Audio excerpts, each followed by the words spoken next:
విష్ణు శర్మ కృత పంచతంత్రం మిత్ర భేద మిత్ర ప్రాప్తి 12వ భాగం 21/7/24. ఇవాళ గురు వ్యాస పౌర్ణమి శుభ సందర్భంగా శుభాకాంక్షలు. అందరూ ముందు వ్యాసుని కాసేపు స్మరించి తర్వాత మన కార్యక్రమంలోకి ప్రవేశిద్దాం. వ్యాసం వసిష్ఠనప్తారం శక్తి పౌత్రమకల్మషం. వ్యాస శక్తే పౌరుషమకల్మషం.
వ్యాసం వసిష్ఠనప్తారం శక్తై పౌత్రమకల్మషం.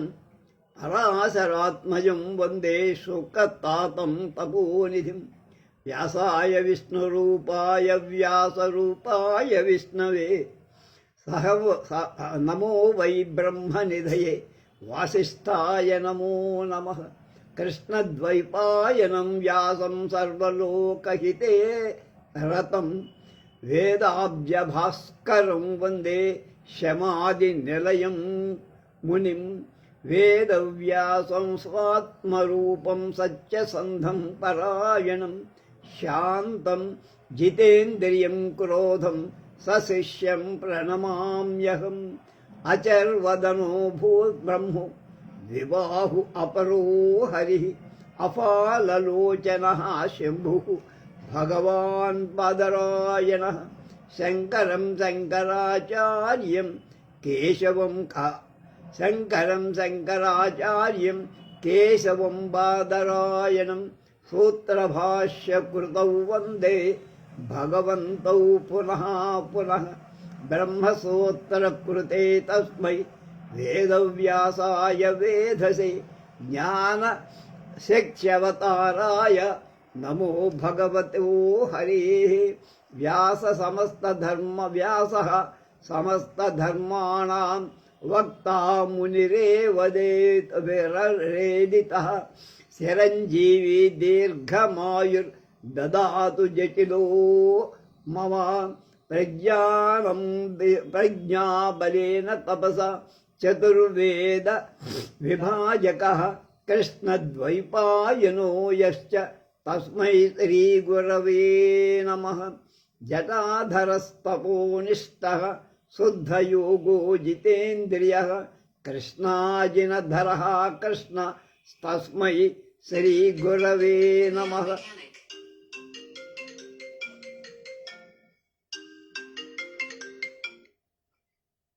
వచ్చావా? వచ్చి చూసానండి. అది పైన స్విచ్ కట్టేశారు అంతే, ఏం లేదు. అంతేనా సార్? చేసావా? ఓకే నాన్న. భారతస్య విధాచాదా ద్వితీయ ఉపయో హరి. హరిభక్తో పరో యశ్చ తస్మై శ్రీ గురవే నమః. జయతి పరాశరసూనుః సత్యవతి హృదయనందనో వ్యాసః. యస్యాస్య కమలగలితం భారత అమృతం జగత్ పిబతి. వేద విభాగ విధాత్రే విమలాయ బ్రహ్మణే నమో విశ్వదృశే. సకల ధృతి హేతు సాధన సూత్రసుయే. సత్యవచ్య అభివ్యక్తి సుతే. వేదాంత వాక్య కుసుమాని నమాని చారు. జగ్రంథ స్తోత్ర నివసేయేన మనోహరేణ మోక్షాధిలోకహిత కామనయా మనిర్యః తం బాదరాయణమహం ప్రణమామి భక్త్యా ఇది వేదవ్యాసస్తుతి.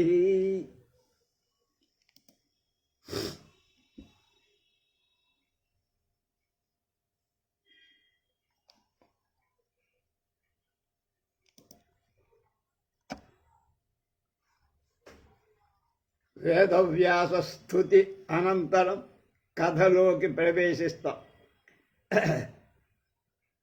దమనకుడు ఒక కథ చెప్తున్నాడు మనకి. పదవ కథ ఇది. చండరవ శృంగాల కథ. కస్మించిద్ వనప్రదేశే చండరవో నామ శృగాల ప్రతివసతి స్మాన కదాచిత్ క్షుధా విష్ణు విహ్వలౌల్యాన్నగరాంతరే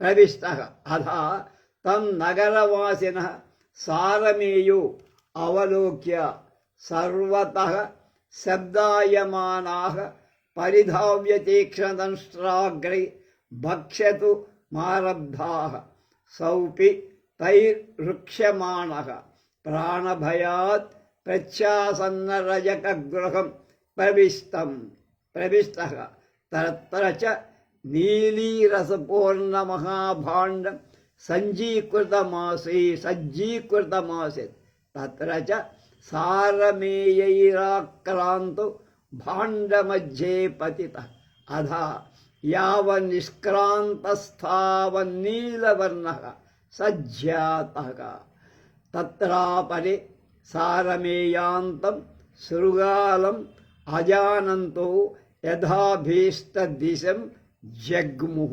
ఇది కదా. ఒకానొక అడవిలో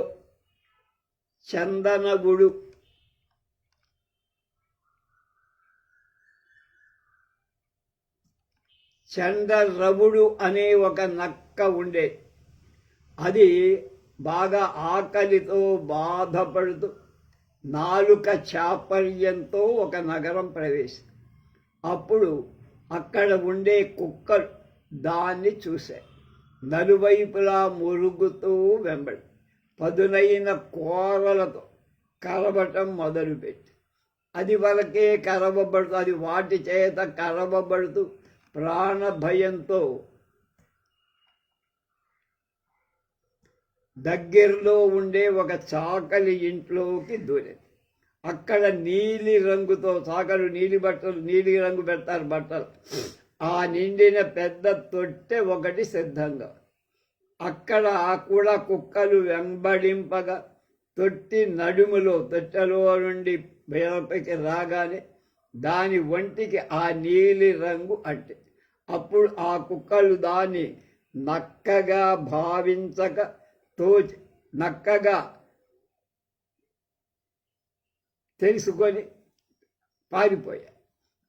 చండోరవోపి దూరగతం ప్రవేశమాసాద్య కాననాభిముఖి ప్రతస్థే నచ నీలవర్ణేన కదాచిన్ని జరంగస్తజ్జతే ఉక్తంచ వజ్రలేపస్య మూర్ఖస్య నారీణాం కర్కటస్య చ ఏకో గ్రహస్తు మీనానాం నీలిమధ్యపయోధ్యదః. అప్పుడు చండరవుడు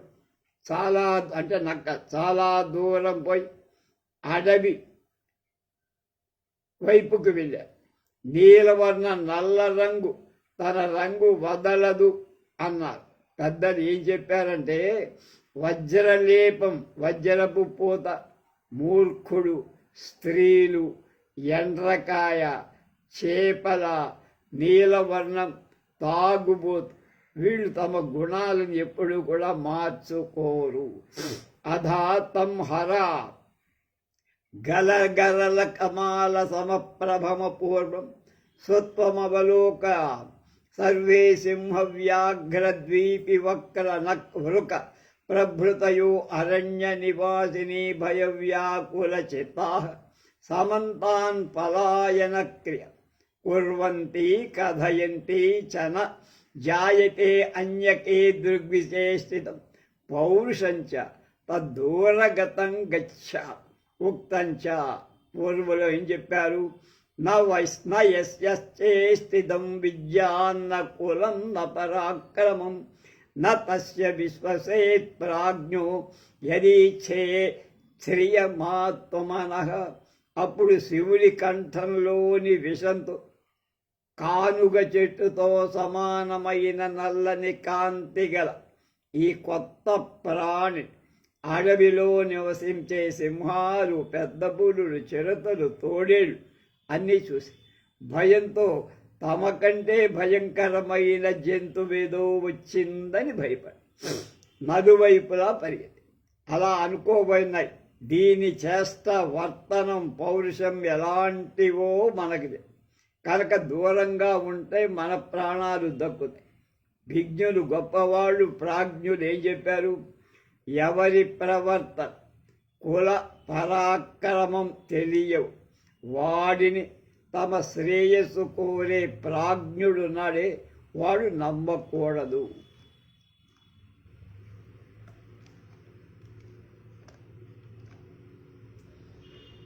చండరవోపితాన్ భయవ్యాకులితాన్ విజ్ఞాయేదమః భూభోస్వాపదా కిం యూయం మాం దృష్ట్వైవ సంతరస్తా వ్రజధ తన్న భేతవ్యం అహం బ్రాహ్మణాజ్య స్వయమేవ సృష్ట్వాభిహితః.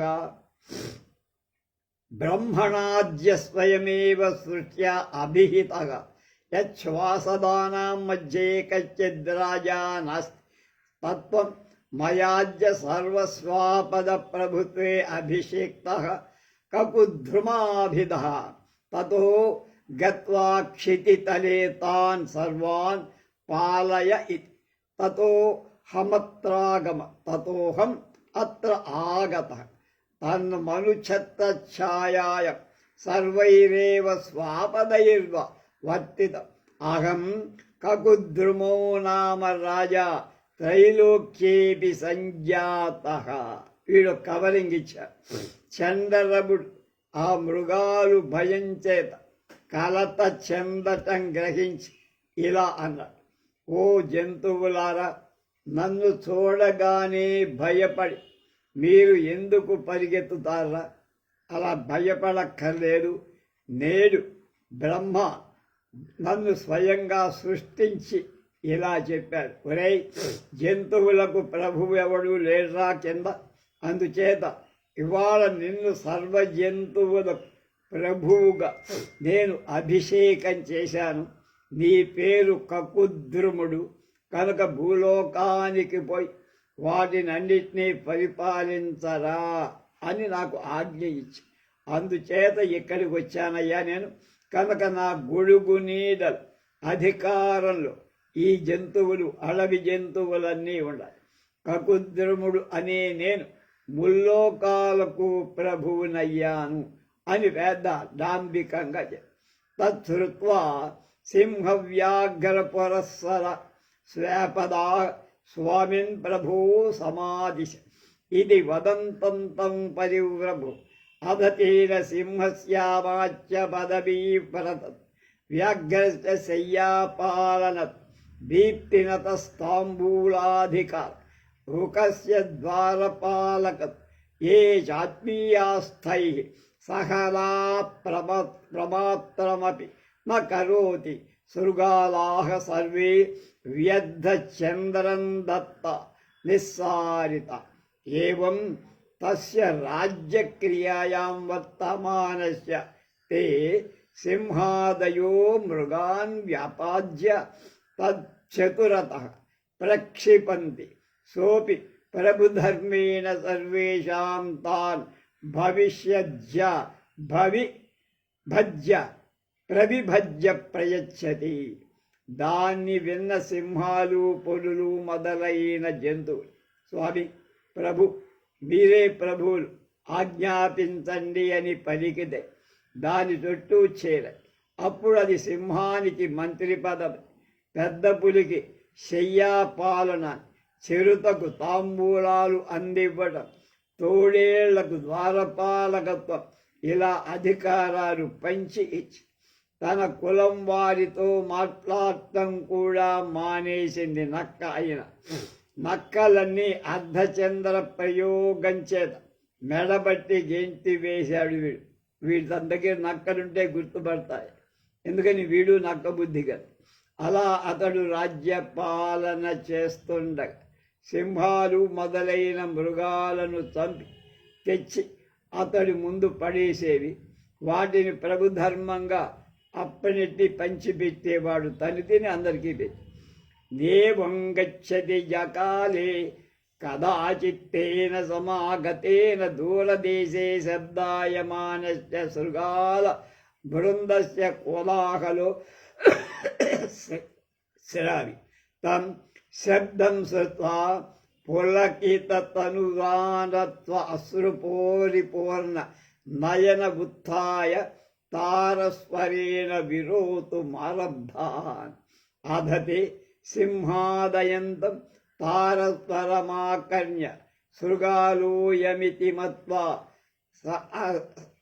నలజ్జమధోముఖా క్షణమేకం స్థిత్వాం ఇధ ప్రోతు భోః వాహితావయమనేన మద్రశృంగేన తద్వధ్యతాం ఇతి. సోపి తదాకన్య పలాయితుమిచ్చన్ తత్ర స్థాన ఏవ సింహాదిభిః ఖండశః కృతో మృతశ్చ అతోహం బ్రవీమి ఇత్యాశ్చాంతరాయేన ఇతి. ఇలా కొంతకాలం వాడి ప్రభుత్వం సాగే. ఒకనాడు అది సభలో ఉండక దూరంగా ఉన్న నక్కలకు అరవటం విన్నాం.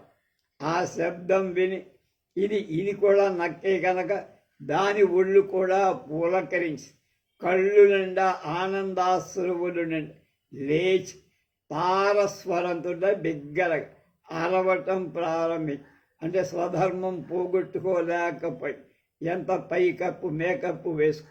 అప్పుడు సింహం మొదలైనవి ఆ తారస్వరం విన్న. ఇది నక్క అని అర్థం చేసు సిగ్గుతో క్షణకాలం తలలు ఉంచు.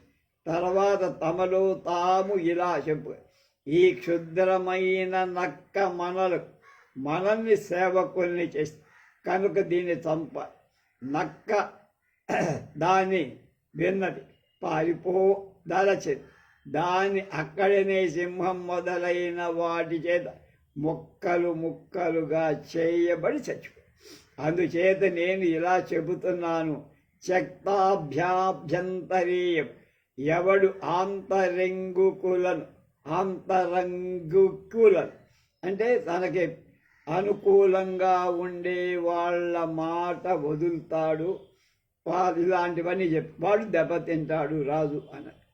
తదాకన్య పింగళక, ఇదంతా ఎవరికి చెప్పాడు? పింగళకుడికి చెప్పాడు. భో దమనకాహ ప్రచ్చయోత్తర విషయే యత్సమమోపరిదృష్ట బుద్ధి స ఆహ యదద్య మమాగ్రే తేన నిశ్చయ కృతో యత్ప్రభాతే పింగళకం వధిష్య తదత్రైవ ప్రచ్చయ ప్రభాతే ఫసలనీలాయానా రక్తముఖనయన పురితాధరు దిశోవలోకయన్ననుచిత స్థాను ఉపవిష్టస్త్వాం క్రూరదృష్ట్వా విలోకయిష్య ఏవం జ్ఞాత్వా యయుతితం తత్కర్త. దాన్ని పింగళకుడు ఈ కథ విన్నారు. అప్పుడు నా విషయంలో ద్రోహ బుద్ధి అని ఎలా నమ్మటం రా నువ్వు చెబితే అన్నాడు. అప్పుడు దమనకుడు దానికి ఇంకా కొంచెం ధూపం వేసి, నా ముందు అతడు అంటే రేపు ఎవరు సంజీవుడు ఉదయం పింగళకుణ్ణి వధిస్తా అని నిశ్చయం చేశాడు. నాకు శపథం, అదే ఇందుకు ప్రమాణం. రేపు ఉదయం మీ దగ్గరకి వచ్చేటప్పటి వాడి నోరు కళ్ళు ఎర్రగా ఉంటాయి, పెదవులు చెలిస్తూ ఉంటాయి, నాలుగు వైపులా ఆ దుక్కును దృష్టి పెట్టి చూస్తూ అనుచిత స్థానంలో, వాడి స్థానంలో కాక ఇంకొక స్థానం మేము క్రూర దృష్టితో చూస్తాం. ఈ లక్షణాలు, వాటి కపట లక్షణాలు దీనివల్ల నీకు తెలుస్తుంది. ఇది కథయిత్వా సంజీవక సకాశం గతః తం ప్రణమ్యోపవిష్టః సంజీవకోపి సోద్వేకారం మందగత్య సమాయాంతం తముద్వీక్ష సాదరతరమువ భో మిత్ర స్వాగతం చిరాతు దృష్టోసి అపి శివం భవతః తత్కథయ ఏనాదేయమపి తుభ్యం గృహాగతాయ ప్రయచ్చామి ఉక్తశ్చ. పెద్దలు ఏం చెప్పారయ్యా అంటే, తే ధన్యాస్తే వివేకజ్ఞాస్తే సభ్యా ఇహ భూతలే ఆగచ్చంతి గృహే యేషాం కార్యారంభో సుహృదో జనా. ఇలా చెప్పి వీడికి ఇక్కడకు చెప్పాడు, సంజీవకుడి దగ్గరికి వెళ్ళి అతడికి నమస్కారం చేసుకుని, సంజీవకుడు కంగారులో ఉండే దమనకుడి ఆకారం మెల్లగా రావటం చూసి చాలా ఆదరంగా, మిత్రమా స్వాగతం, చాలా కాలానికి కనబడ్డావు, క్షేమంగా ఉన్నారా? ఇంటికి వచ్చిన మీకు ఇవ్వకూడంది అయినా ఇస్తా. పెద్దలు ఏం చెప్పారంటే, ఎవరి ఇంటికి పని మీద మిత్రుడు వస్తూ ఉంటారు, వాళ్ళే ఈ భూలోకంలో ధన్యులు, వివేక జ్ఞానులు, సభ్యులు అని అంటారు అని ఒక కథ చెప్పారు. దమనక అహ భూ కథం శివసేవక జనస్య సంపత్తయ పరాయత్తా సదా చిత్తమనిర్వృతం స్వజీవితే విశ్వాస స్థేషాం ఏ రాజసేవకా. దమనకుడు సంజీవకుడితో ఇలా, అయ్యా సేవక జనాని అంటే కింద మీది కింద పనిచేసే వాళ్ళ కుశలం ఎక్కడుంటుందండి? రాజసేవకుల సంపదలు పరాధీనాలు, వాళ్ళ దగ్గర సంపదలు నిలవు. చిత్తం శాంతిరహితం, వాళ్ళ మనస్సు శాంతితో, జీవితం సైతం ఎప్పుడు ఉంటాడు, ఎప్పుడు రాజు కోపం వచ్చి చంపుతాడు ఎవరికి. తథాచ సేవయా ధనమిచ్చద్భిః సేవకైః పశ్యయత్కృతం స్వాతంత్ర్యం యచ్చరీరస్య మూఢైస్తదపి హారితం. సేవికా వృత్తి,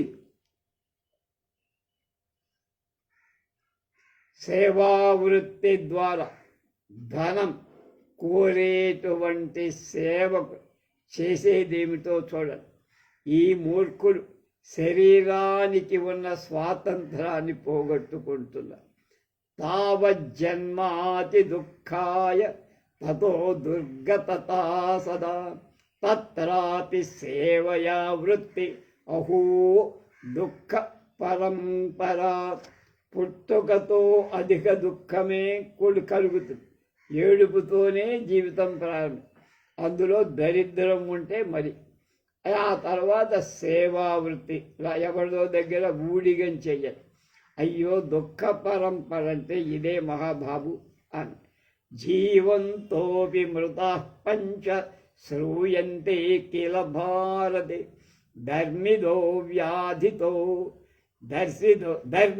వ్యాధితో మూర్ఖః ప్రవాసీ నిత్యసేవక. మహాభారతంలో ఈ ఐదుగురు బతికి ఉన్న చచ్చిన వాళ్లతో సమానం అని చెప్పబడి, ఎవరవు ఆ ఐదుగురు? దరిద్రుడు, రోగి, మూర్ఖుడు, ఇతర దేశాలకు వెళ్ళినవాడు, నిత్యం సేవలో ఉండి. ఈ ఐదుగురు బతికిన చచ్చిన వాళ్ళతో నాస్నాతి స్వేచ్ఛయౌత్సుక్య వినిద్రోపి ప్రబుధ్యతే నా నిస్సంకవధో వచో బ్రూతే సేవకో వ్యత్ర జీవతి.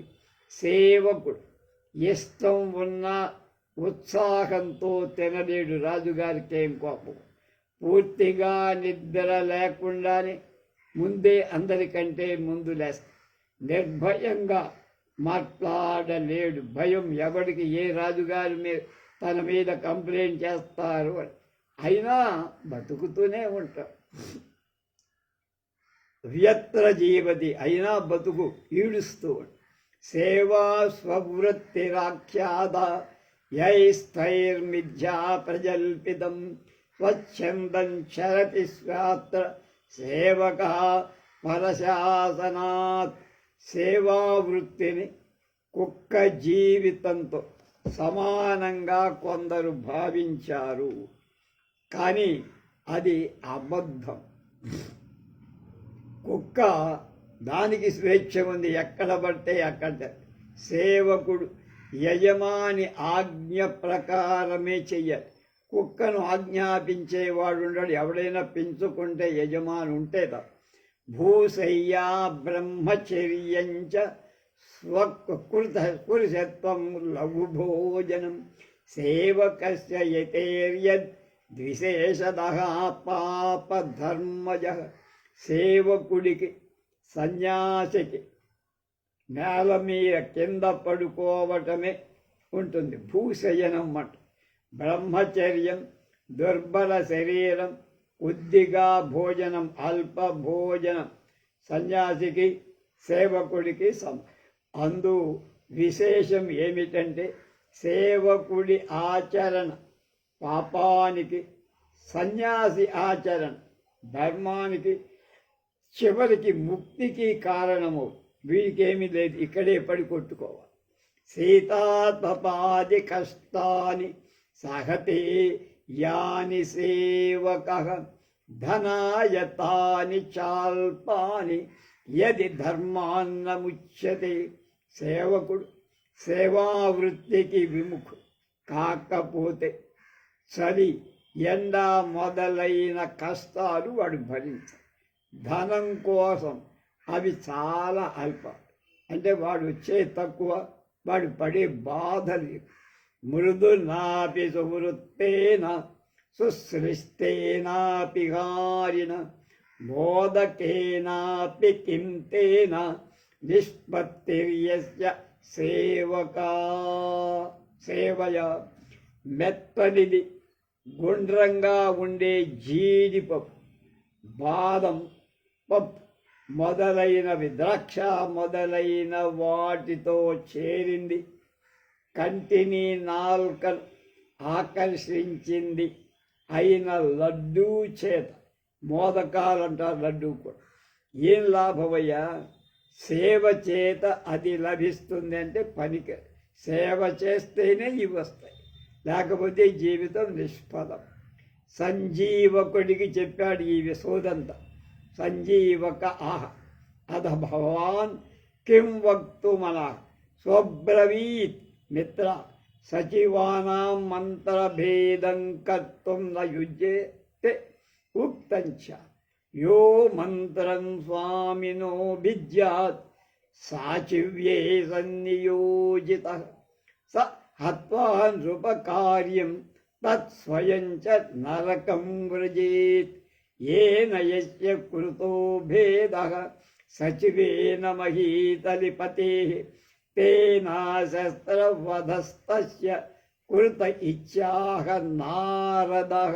వీడేం తక్కువ వాడు కదా, పండితుడు కదా. కనుక సంజీవకుడు ఇలా తాము ఏం చెప్పదలుచుకున్నారండి నక్కగారు? దమనకుడు అబ్బెప్పాడు. మిత్రవా, మంత్రుడు ప్రభువునకు చెడు సలహాలు ఇవ్వటం తగదు. పెద్దలు ఏమన్నా తెలుసా? ఎవడు మంత్రి పదవిలో నియుక్తుడే మంత్రభేదం చేస్తారు, వాడు ప్రభు కార్యాన్ని చెడగొట్టినవాడు. మరణం తర్వాత వాడు నరకానికి. నారదుడు ఏం చెప్పాడో తెలుసా? ఏ మంత్రి ప్రభువుకు చెడు సలహాలు ఇస్తాడు దాన్నే మంత్రభేదం అంట. మంత్రిని ఆయుధంతో కాక ముద్దగా మర్దనం చేసి చంపాలి. తథాపి మయా తవ స్నేహపాశబద్ధేన మంత్రభేదః కృతః యతస్త్వం మమ వచనానేనాత్ర రాజకులే విశ్వస్తః ప్రవిష్టశ్చ ఉక్తంచ. పెద్దలు ఏమన్నారు? విక్రంభాద్యంచ మయా మృత్యు అవాప్నోతి కథంచన తస్య హత్యా తదుస్తాస ప్రాహేదం వచనం మనుః. అయినా నేను నీ స్నేహం వల్ల పాశబద్ధుణ్ణై మంత్రభేదం చేశా. ఎందుకంటే ఏమిటంటే నువ్వు నా మాట చేత విశ్వాసం పొంది ఈ రాజకులంలో ప్రవేశించి. పెద్దలు ఏం చెప్పారో తెలుసా మహానుభావ? ఎవరైనా విశ్వాసంతో ఎవడైనా ఏ విధమైన మరణం పొందిన ఆ హత్య వల్ల కలిగిన పాపం దానికి విశ్వాసం కలిగించిన వాడికి కలుగు అని మనువు చెప్పాడు. మనుధర్మశాస్త్రం.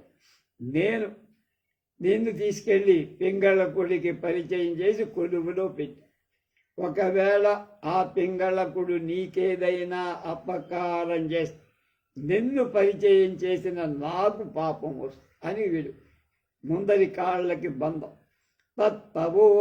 తవోపరి పింగళకు ఎం దుష్ట బుద్ధికి కథితంచాధ్యానేన మత్పురత చతుష్కర్ణయ యత్ప్రభాతే సంజీవకం హత్వా సమస్త మృగ పరివారం చిరాత్ తృప్తిం నేష్యాత్ తతః సమయోక్తః న యుక్తమిదం యన్మిత్రద్రోహేణ జీవనం క్రియతే. ఉక్తంచ అంటే పెద్దలు ఏమన్నారంటే అపి బ్రహ్మవధం కృత్వా ప్రాయశ్చిత్తేన శుధ్యతి తదన్నేన విచీర్ణేన నా కథంచిత్ సుహృద్గృహ. కనుక నీ విషయంలో పింగళకుడు సింహం చాలా చెడ్డ భావంతో ఉన్నాడు. నేడు నా ముందు 4 చెవులుగా మూడవవాడు లేనట్టుగా అతడు ఇలా అన్నాడు.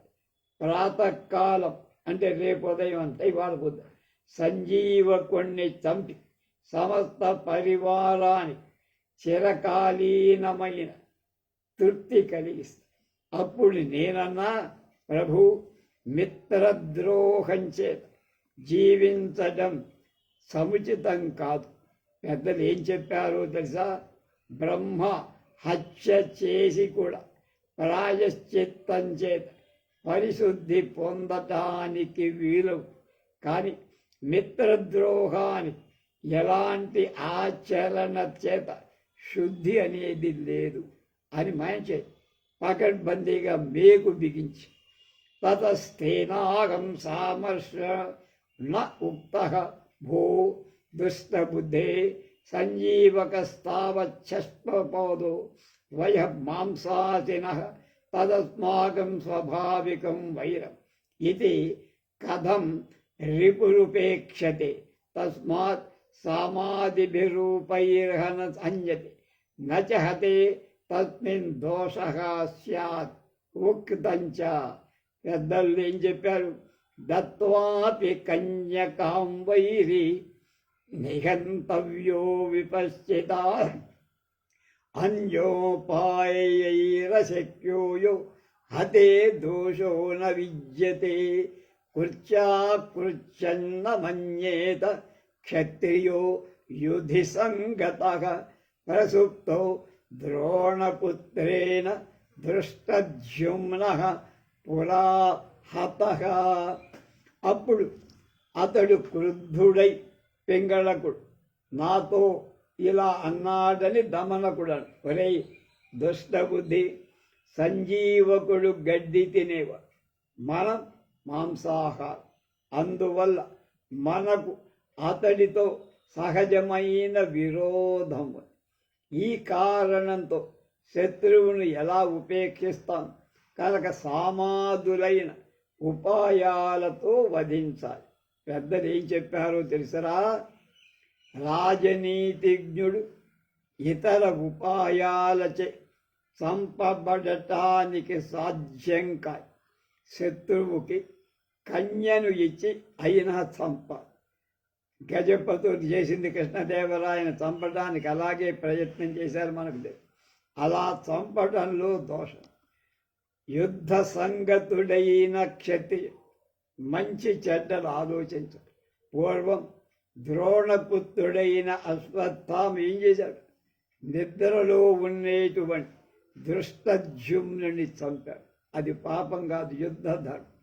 తదహం తస్య నిశ్చయం జ్ఞాత్వా త్వత్సవకాశమిహాగత సాంవ్రతం సాంప్రదం మే నాస్తి విశ్వాసఘాతక ద్రోహ మయా సుగుప్త మంత్రస్థవ నివేదిత అధయత్రే ప్రతిభాతి తత్ కురుష్మై అద సంజీవకాంతస్య తద్వజ్రపాత దారుణం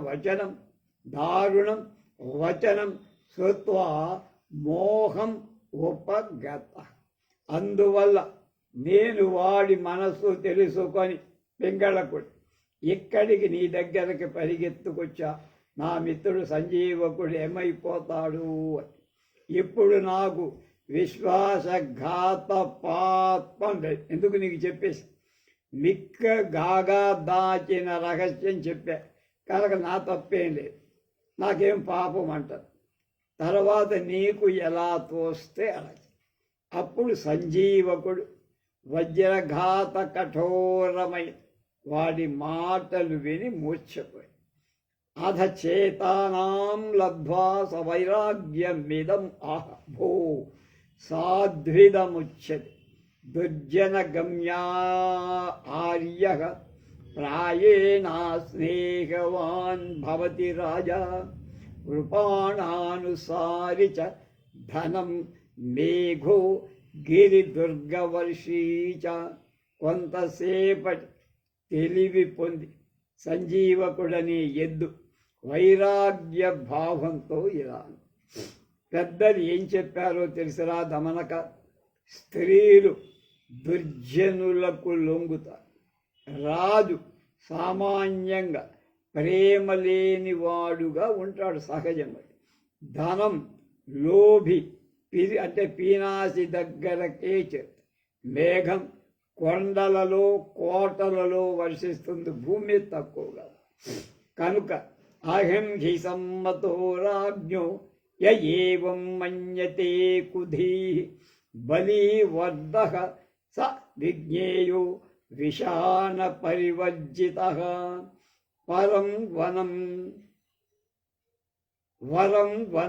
వరం వైక్షం వరం భారోపజీవనం వరం వ్యాధిర్మనుష్యాణం నాధికారేణ సంపద. వీడేం తక్కువవాడు కాదుగా. నేను రాజుకు చాలా ఇష్టమైనవాడు, ఆంతరంగికుడు. సంజీవుడు అంట. ఎవడైనా బుద్ధిహీనుడై తలస్తే అతన్ని కొమ్ము లేని ఎద్దుగా అనుకో. అరణ్య నివాసం, భిక్షా భోజనం, బరువులు మోసి జీవించడం, వ్యాధి చేత బాధింపబడటం అయినా మంచిదే, కానీ సేవావృత్తి చేత వచ్చే సంపదలు మాత్రం ఎవడు దాన్ని భరించడం కష్టం. తదయుక్తం మయా కృతం తదనేన సహమైత్రీ విహితా ఉక్తంచ యయోరేవ సమం విత్తం యయోరేవ సమం కులం తయోర్మైత్రీ వివాహశ్చ నతు పుష్ట విపుష్టయోః. మృగైః సంగమనువ్రజంతి గావశ్చ గోభిః త్వరగాంతురంగైః మూర్ధాశ్చ మూర్ధైః సుధియః సుధీభిః సమానశీల వ్యసనేన సఖ్యం. నేను వాడి స్నేహం పొందటం ద్వారా, ఎవరి పింగళకుడనే సింహం అనుచితం చేసే పొరపాటు పడి వాడి స్నేహం. పెద్దలు ఏం చెప్పారు? మైత్రి కానీ, వివాహ బంధం కానీ, సమాన ధనం, సమాన కులం, అంటే ఒకే స్థాయి ఉన్న వాళ్ళతో మాత్రమే చేసుకోవాలి. బలవంతుడికి దుర్బలుడికి స్నేహం పనికిరాదు. మైత్రి అనే సమాన శీలం గల వాళ్ళతోనే చేసుకో. అట్లాగంటే లేళ్ళు లేళ్లతో, ఆవులు ఆవులతో, గుర్రాలు గుర్రాలు, మూర్ఖులు మూర్ఖులు, జ్ఞానులు జ్ఞానులతో స్నేహం చేయాలి, కలిసి తజ్జనిగత్వా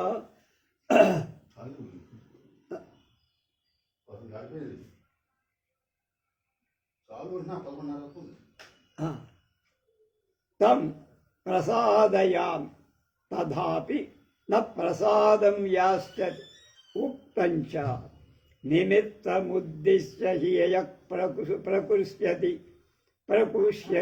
ప్రకుష్యతి ధ్రువం న సత్యా తస్యావగమే ప్రశాంబతి అకారణద్వేషవరో హి యో భవేత్ కథం నరస్తం పరితోషయిష్యతి.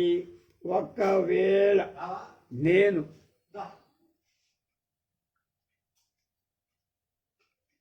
వెళ్ళి అతన్ని సంతోషపరిచే ప్రయత్నించిన వాడు సంతోషం పొందడు.